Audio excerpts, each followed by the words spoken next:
Chapitre 22. L'objectif financier. De petits pas vers une petite ou grande fortune. 4e journée. Votre résultat. Prendre en main son avenir financier en maîtrisant les 5 fondamentaux pour acquérir des richesses. Ah, l'argent. C'est l'un des sujets les plus chargés d'émotions qu'il y ait dans notre vie. La plupart des gens sont prêts à renoncer à des choses beaucoup plus importantes que l'argent pour s'enrichir sans cesse davantage. Ils sont prêts à se pousser au-delà de leurs limites, à sacrifier le temps qu'ils consacrent à leur famille et à leurs amis et à mettre leur santé en danger. Dans notre société, l'argent est un élément puissant que nous associons à la fois au plaisir et à la douleur.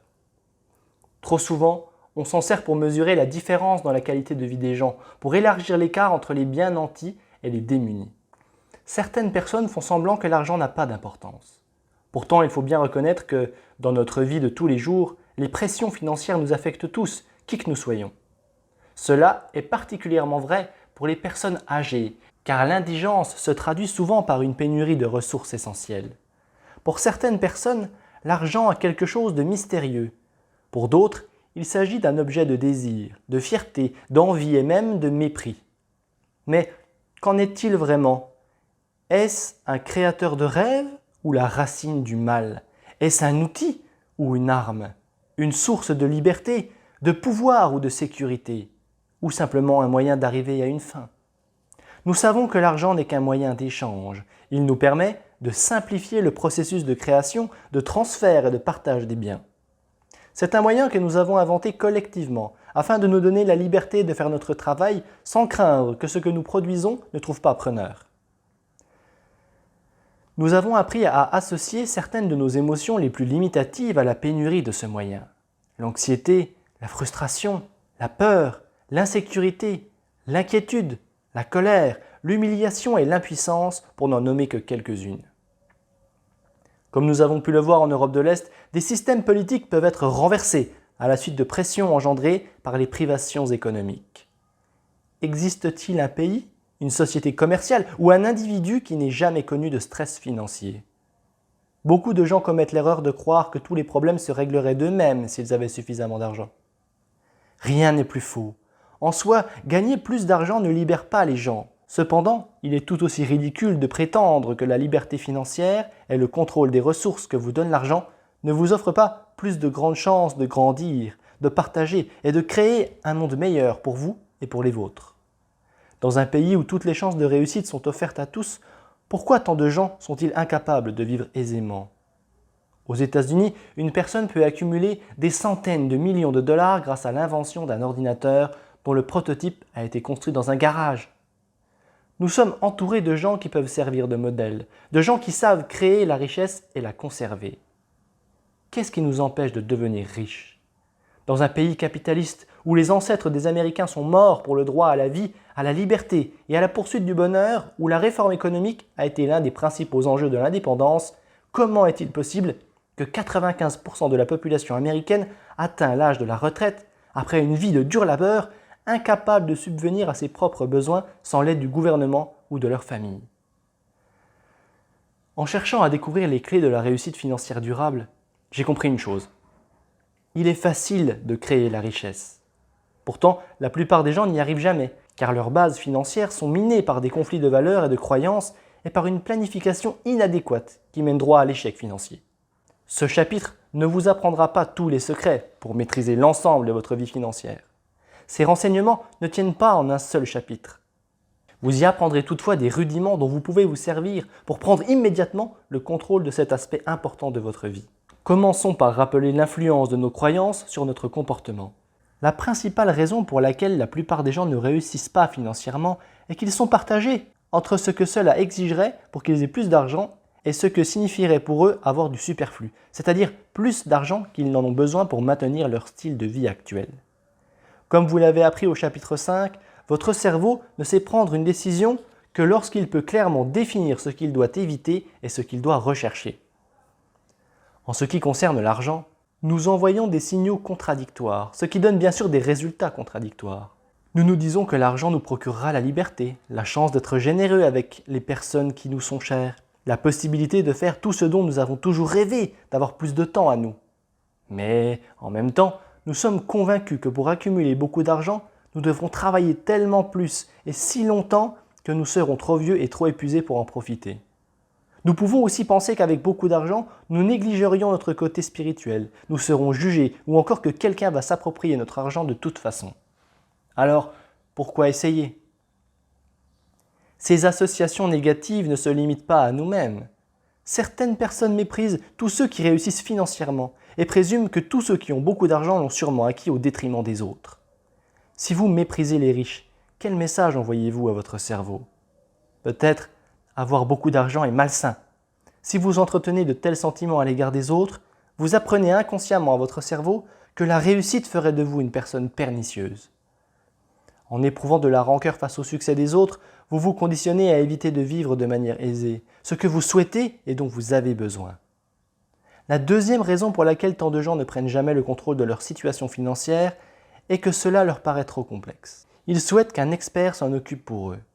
Sans nier l'utilité d'avoir recours au service d'un expert, c'est pourquoi nous avons créé notre propre société financière Destiny Financial Services, nous estimons que chacun doit comprendre les conséquences de ses décisions financières.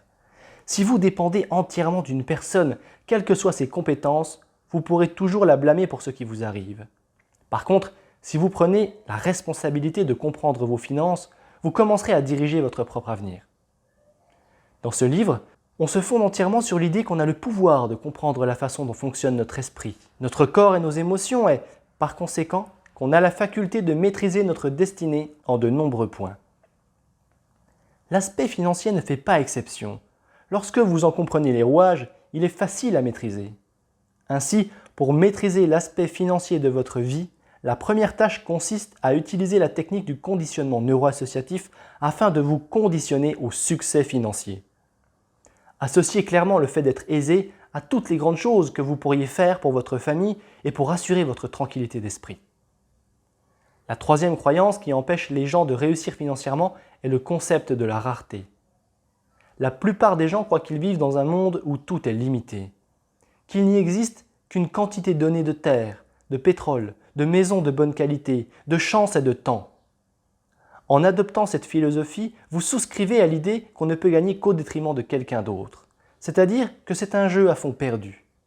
Si c'est là votre opinion, la seule façon d'assurer votre réussite financière est de suivre l'exemple des monopoles du début du XXe siècle et de vous accaparer le marché d'un produit de manière à en contrôler 95%, laissant les autres se partager les 5% qui restent.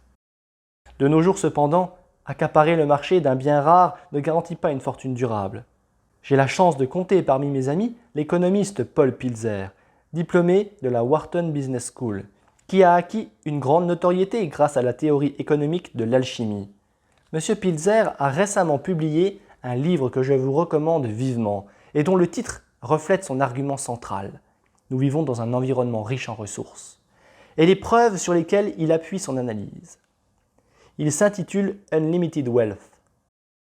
M. Pilzer souligne que nous vivons une époque particulière dans l'histoire de l'humanité, où l'idée traditionnelle de s'approprier une ressource rare ne constitue plus le principal déterminant de la richesse. Aujourd'hui, c'est la technologie qui détermine la valeur d'une ressource physique et sa disponibilité. Lorsque j'ai interviewé pour mon magazine télévisé Power Talk, M. Pilzer m'a donné un exemple qui prouve de quelle manière la valeur des ressources et leur disponibilité sont entièrement contrôlées par la technologie et comment cette dernière détermine le prix et la valeur de n'importe quel bien ou service. Dans les années 1970, nous étions tous convaincus que les réserves de pétrole étaient sur le point d'être épuisées. En 1973, on fait la queue aux stations-service. Des analyses informatiques prévoyaient qu'il restait 700 milliards de barils de pétrole sur l'ensemble de la planète et que, avec le taux de croissance de la consommation que l'on connaissait, ces réserves seraient épuisées dans 35 et 40 ans. Selon M. Pilzer, si les prévisions de ces experts s'étaient révélées justes, les réserves de pétrole auraient diminué à 500 milliards de barils. Or, en 1987, les réserves de pétrole avaient augmenté de 30% par rapport à celles de 1972. En 1988, on estimait les réserves de pétrole connues à 900 milliards de barils, sans compter les 2000 milliards de barils maintenant exploitables grâce aux nouvelles techniques de forage. Pourquoi ces estimations en réserves de pétrole disponibles ont-elles changé aussi radicalement ? Pour deux raisons. Notre capacité de trouver de nouvelles réserves de pétrole a été multipliée par la technologie et De plus, celle-ci a eu un grand impact sur l'efficacité avec laquelle nous utilisons le pétrole. Qui aurait cru en 1973 que quelqu'un inventerait un injecteur de carburant informatisé qui serait installé sur presque toutes les voitures nord-américaines, ce qui aurait pour effet de doubler l'efficacité de l'utilisation du carburant. Qui plus est, cette puce électronique, qui coûte 25 $, a remplacé un carburateur de 300 $. Dès l'intervention de ce nouveau produit, les réserves effectives de carburant ont doublé et du jour au lendemain, la rareté relative du pétrole a changé. En fait, le kilomètre parcouru coûte moins cher que jamais dans l'histoire de l'automobile, compte tenu de l'inflation et de la consommation des voitures d'aujourd'hui. De plus, nous vivons dans un monde où les sociétés et les individus ont le choix de se tourner vers des sources d'énergie plus efficaces, dès qu'un bien n'est plus économiquement viable. Partout dans le monde, les scientifiques trouvent des sources de remplacement au pétrole pour faire fonctionner les usines, les automobiles et même les avions.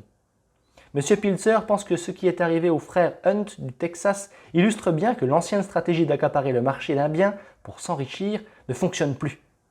Lorsque les Hunt ont tenté de contrôler le marché de l'argent, ils ont fait faillite. Pourquoi? Parce que le plus grand utilisateur d'argent dans le monde, la société Kodak, qui employait ce métal dans son procédé de développement, a élaboré d'autres méthodes de développement de photos lorsque le prix de l'argent a augmenté, ce qui a fait diminuer la demande pour ce métal. Le prix de l'argent a aussitôt chuté et les Hunt ont été acculés à la faillite. Il s'agit d'une erreur courante que commettent les hommes d'affaires les plus puissants de notre société et qui continuent à agir selon l'ancienne formule d'accumulation des richesses. Nous devons comprendre que la valeur de toute chose dépend uniquement de la technologie. Par exemple, la technologie peut transformer les déchets industriels en une ressource inestimable.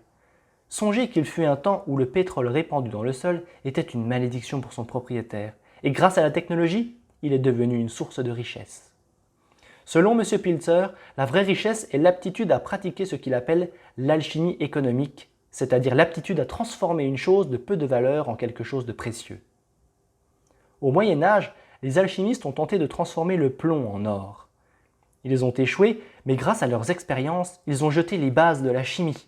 Les gens riches sont les véritables alchimistes des temps modernes. Ils ont appris à transformer une chose de peu de valeur en quelque chose de précieux et ils récoltent la récompense de cette transformation. En y pensant bien, l'incroyable rapidité de l'ordinateur ne se réduit-elle pas à de la poussière?